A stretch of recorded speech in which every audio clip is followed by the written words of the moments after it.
The Faceless Men's origins are tied to the darkest days of old Valyria. According to what we learn in the books, they were born in the Hellish slave mines, where people labored under the rule of the Valyrian dragon lords. The first Faceless Man, an anonymous slave, began the order by offering the gift of death to those who suffered most. But this act of mercy became something more, a belief that all people, whether slaves or kings, must one day face the many-faced god, the god of death in all its form. In A Feast of Crows, Arya learns from the kindly man about the origins of the Faceless Men. This ancient order has since grown into a secretive guild of assassins for hire, though they still view themselves as servants of the many-faced god. Arya's journey to the Faceless Men begins not in Braavos, but on the road in Westeros, during her escape from King's Landing in A Clash of Kings. She first meets Jaqen H'ghar, a mysterious prisoner traveling with a group of criminals bound for the Night's Watch. When the group is attacked, Arya saves Jaqen's life as well as the two others. In return, Jaqen offers her 3 deaths as a reward, telling Arya that she can name any 3 people and he will kill them. This encounter sets Arya on the path toward the Faceless Men. In A Clash of Kings, after Jaqen fulfills her final request, he gives her an iron coin and instructs her to say Valar Morghulis to any Braavosi she meets. This phrase will open the door to the Faceless Men, and it means all men must die. Valar Morghulis. Valar Morghulis. Valar Morghulis. Valar Morghulis. Valar Morghulis.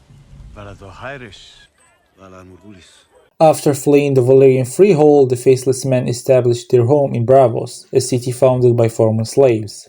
Their headquarters, the House of Black and White, is a temple dedicated to death in all its forms. Within its walls, the Faceless Men worship the many-faced god, who is seen in the book series as a combination of death gods from various cultures.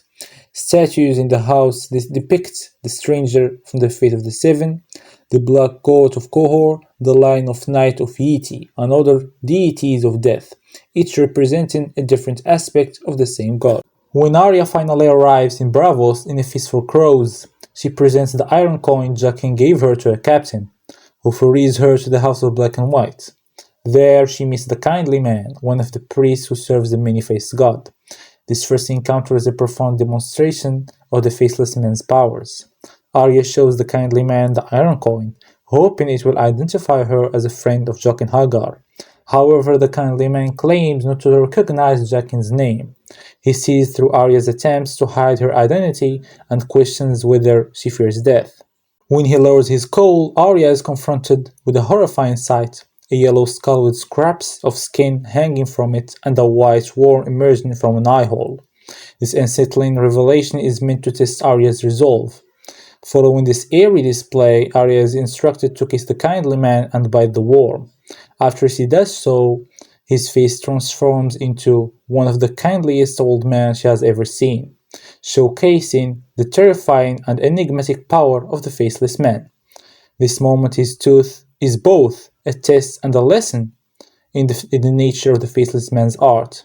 It emphasizes their ability to change their appearance at will and the depth of their connection to death and transformation. In A Feast for Crows and A Dance with Dragons, Arya becomes an acolyte at the House of Black and White, where she learns about the Faceless Men's religious practices and their code of secrecy. The many faces in the Hall of Faces, severed from the dead, are the key part of their ability to disguise themselves as anyone. Arya Stark's journey with the Faceless Men is one of the most fascinating arcs in A Song of Ice and Fire. In the books, her training is far more complex than what we see in the show. After arriving in Braavos in A Feast for Crows, Arya is welcomed into the House of Black and White. She struggles with the Faceless Men's philosophy of abandoning one's identity. Throughout her training, she must shed not just her name, but her Stark identity, though it's clear that Arya never fully was able to do it. In A Dance with Dragons, Arya is forced to give up personal items that connect her to her past, including her beloved sword Needle, which she hides right under the discards.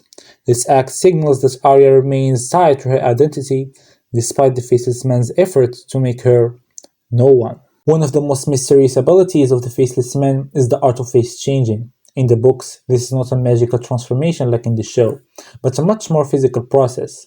The Faceless Men literally wear the faces of the dead, a gruesome skill that Arya learns by the end of A Dance with Dragons.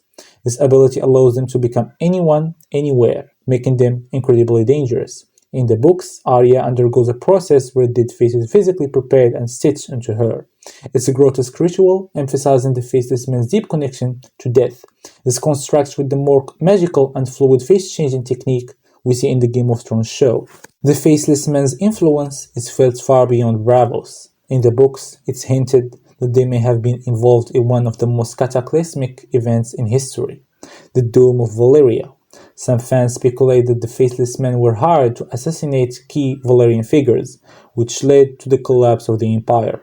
While this remains speculations, it speaks to the far-reaching power of the Faceless Men.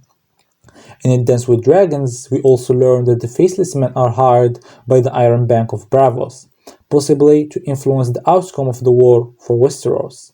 These services are expensive, and they will kill anyone for the right price, making them a force that could shift the balance of power in future books. The Faceless Man's philosophy revolves around the belief that death is a gift, whether it's given to a slave or a king.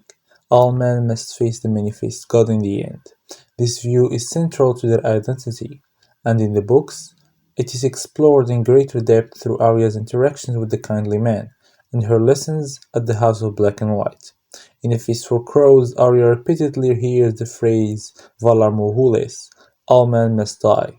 This is not just a saying, but a fundamental belief that drives the Faceless Man's actions. The idea that death is the ultimate mercy is central to their worldview, even when dealing with the most powerful figures in the world. The Faceless Men remain one of the most intriguing and dangerous forces in the world of A Song of Ice and Fire. Their philosophy of death, their secretive nature, and their potential to shape the fate of nations make them one of the most enigmatic groups in Westeros and beyond. As we await the final books in the series, their true role in the story is still unfolding.